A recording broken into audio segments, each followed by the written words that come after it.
All right, in this video, I'm going to show you how to have your own body transformation in 2026. So we're going to move over to the whiteboard. I'm going to do basically this whole video off the cusp and obviously what I would do for certain scenarios. So what we're going to start off with, we're going to start off on this point here. This is you. Here. Now, obviously for most people, you either go one of three ways. You either want to build, maintain, or cut.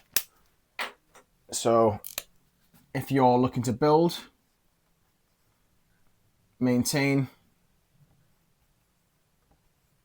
or cut. So let's say you're building, right? Let's say you're on the skinnier side, you might have a really, really efficient metabolism, super hyper responsive to calories and training systems. So obviously the main thing for you is building, right? So you want to be in a calorie surplus.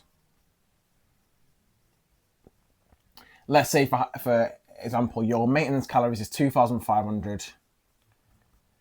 You want to find obviously a surplus from here. So 2,500, you now want to go, okay, realistically, I'm looking to build, I want to put on size. So you need a lot of nutrients to go into your body in order to do that. But the most important thing is obviously training. So you need enough, obviously, carbs to fuel the training and obviously protein to help build muscle. So what I would say here is, obviously you've got this 2,500, a 10% deficit of this would be an extra 250 calories. So I would say go over 15% surplus. So 2,000, so 15% would be 2,725 roughly. Anywhere between there and 2,800 is right around where you want to be. So 250, no, 825. So 2,825 calories per day. The majority of this wants to come from whole foods, okay? So whole foods, you want to get them nutrients in. So you're not just dirty bulking, you're actually getting a lot of this, your protein sources, your carbs and your fats from whole foods, so your body can absorb the nutrients and use that to build the muscle. So the second important thing is obviously, well, not the second important thing, but the next important thing is training. You need to be training fucking hard. If you're wanting to build muscle, you're basically creating tissue from scratch. You're basically building tissue from scratch. So you want to be training fucking hard. You need to send your body a stimulus to be like, shit, I'm under stress. My muscles have been broken down. I need some strength now. I need some adaptations. I need to be stronger. I need to get bigger. Okay, so you need a new stimulus. Stimulus training 3 to 5 days a week. Why? If you're training hard enough, and I mean hard enough, you're not going in there, you're not like leaving 2 reps in reserve. You need to be getting this stimulus hard. If you want to put on mass, you need to be training hard. Especially if you're a hyper responder. You need to be training 3 to 5 days a week. 3 minimum, and I mean bare minimum. Like I'd be pushing it up to 4 to 5 days, like as a baseline, but 3 days minimum. You need to be pushing hard. An upper, lower split, or a free full body split, or a push, pull, leg split.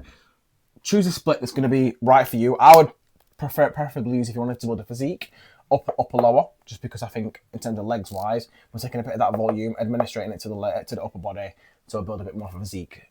So you need this 5 days a week. Obviously, there's way more kind of things to play with on that front. So obviously, from that point of view, you're training hard. So yeah, let's get back to it then. Training hard, send a stimulus.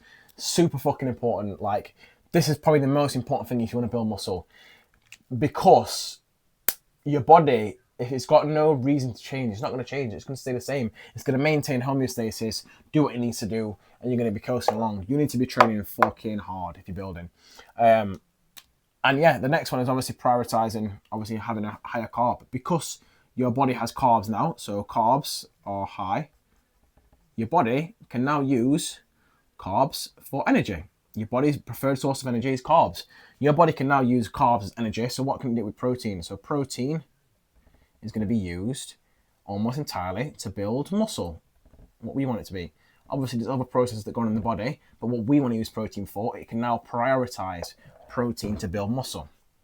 So if you're building a calorie surplus, 15%, training hard in the gym, making sure you're getting a stimulus, and that you're training fucking hard, because you want to grow, you got to train hard. And then obviously a 3 to 5 days minimum training days. 3 days minimum, 5 days is probably right ideal. So if you want to maintain, let's say you're either than one of these two. You're bulking, cutting, or you're quite happy with how your body looks. You might just want to put a bit more mass on.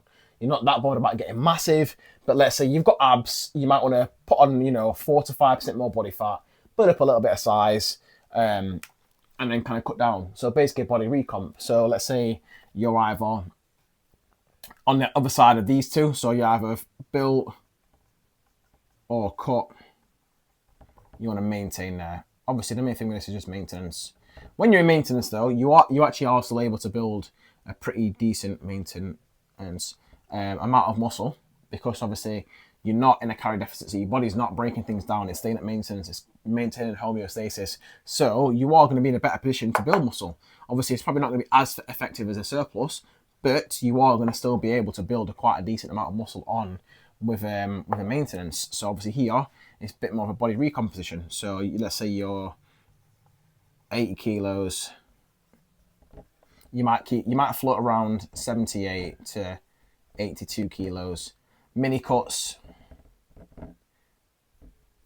mini bulks basically, but floating around maintaining this weight here.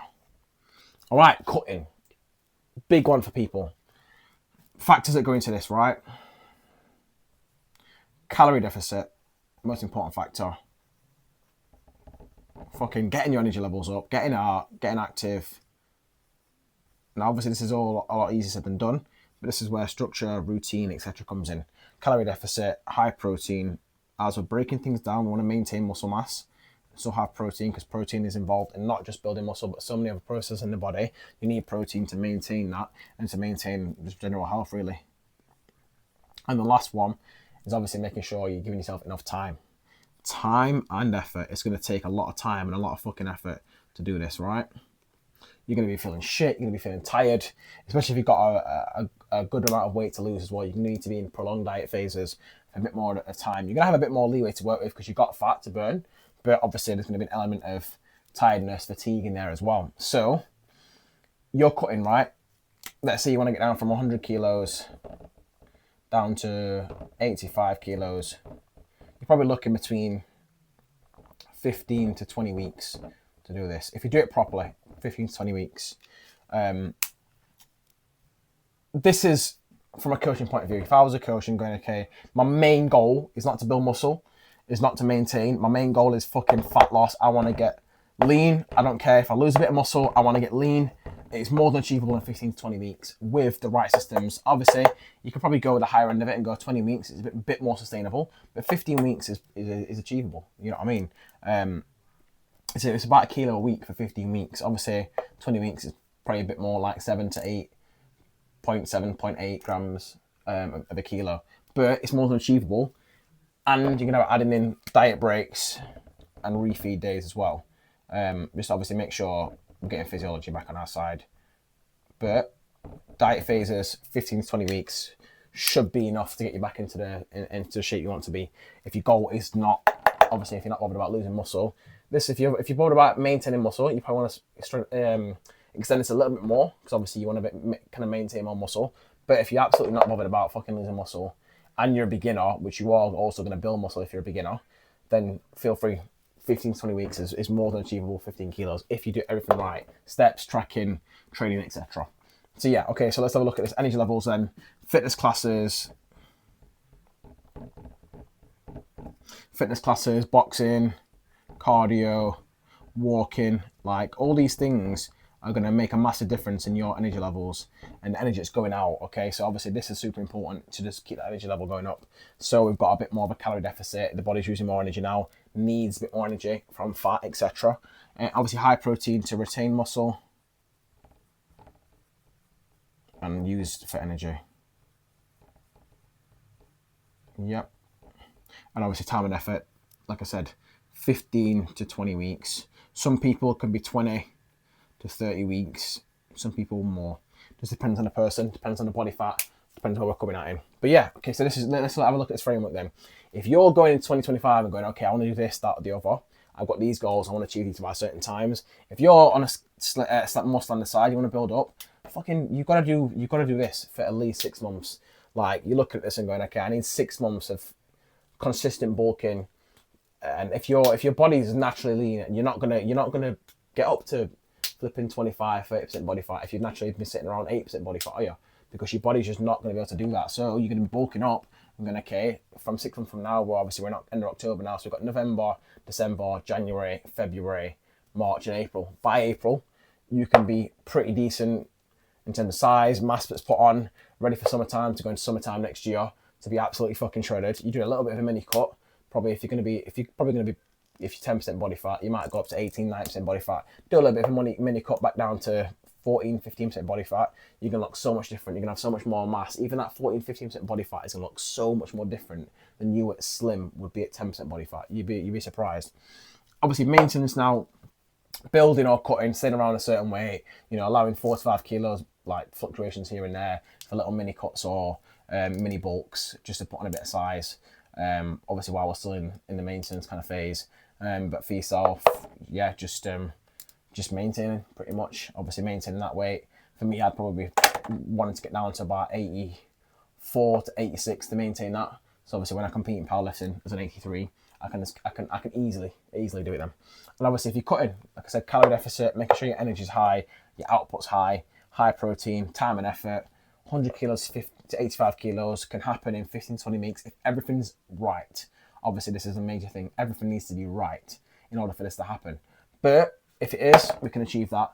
So that's how I would obviously go about in 2026 achieving that goal. If you're bulking, wanting to maintain or cut down, and obviously getting the best shape of your life. All three of these ways can get you there. Maintenance is probably the one that's got a bit more of a grey area.